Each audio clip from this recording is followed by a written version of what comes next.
एक छोटे से गांव में एक प्यारा सा कुत्ता रहता था। नाम था बंदरू। बंदरू दिखने में नन्हा लेकिन दिल से बड़ा था।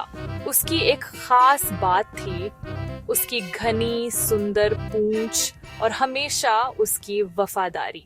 बंदरू रोज सुबह उठता, गांव के चारों ओर दौड़ता, बच्चों के साथ खेलता, मीठी हवा और हरियाली सूंघता।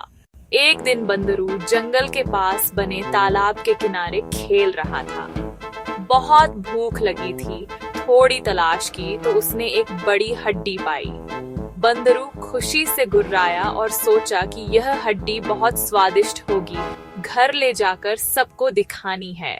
लेकिन जैसे ही वह हड्डी लेने लगा, अचानक एक चालाक बंदर झपट पड़ा। बंदर ने बंदरू की पूंछ पकड़ ली।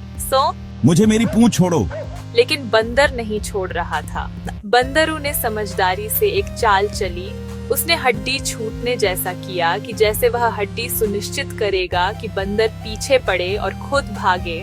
जैसे ही उसने हड्डी झपट कर लिया, उसने हड्डी को पकड़ने की कोशिश की, बट इक्विलिब्रियो बिगड़ गया और उसकी पूंछ अचानक बंदर के हाथ से खुल गई। लेकिन समस्या यहीं खत्म नहीं हुई। हड्डी की पकड़ मजबूत नहीं थी और बंदरू का संतुलन बिगड़ गया। हड्डी अचानक हाथ से छूटकर तालाब में गिर गई। पानी के छपाक के साथ हड्डी पानी के अंदर डूब गई। हल्की सी लहरें तालाब की सतह पर फैल गईं। बंदरू पलकें झपकाता रहा, पूंछ बची पर हड्डी खो गई पानी में। फिर टूटी बिल्कुल दिखाई नहीं दे रही थी। बंदरू थोड़ा उदास हो गया, लेकिन फिर उसने हिम्मत जुटाई। अगर हड्डी पानी में चली गई है तो भी मुझे डरना नहीं चाहिए, शायद कोई मदद मिल जाए। वहीं पास ही एक बूढ़ा किसान था जो तालाब के किनारे से गुजर रहा था। उसने देखा बंदरू परेशान है। बंदरू क्या हो गया? बंदरू ने सारी बात बताई। पूंछ बची, बंदर से लड़ाई हुई, लेकिन हड्डी तालाब में गिर गई।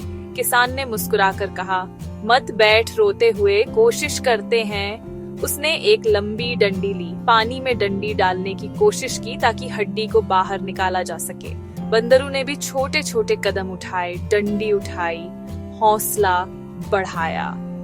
कुछ देर बाद किसान ने डंडी से हड्डी हिला दी, फिर जाल जैसा कुछ लेकर उसे खींचा और हड्डी तालाब से बाहर आ गई।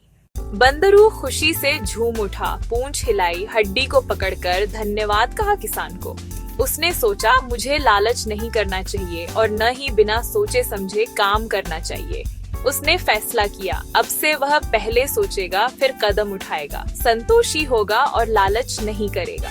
वापस गांव लौटते समय बच्चों ने पूछा, कहानी क्या हुई? बंदरू ने बताई अपनी पूंछ कैसे बची, हड्डी कैसे खोई और फिर कैसे टूटी फूटी कोशिशों से मिली। बच्चों ने सीखा कि धैर्य, हिम्मत और समझदारी से काम लेने पर मुश्किलें भी हल हो जाती हैं। धैर्य और बुद्धिमानी से काम लें, बिना सोचे किए लालच में लेना नुकसान कर सकता है। हिम्मत बड़ी चीज है, मुश्किलों में हार मत माने, कोशिश करते रहें।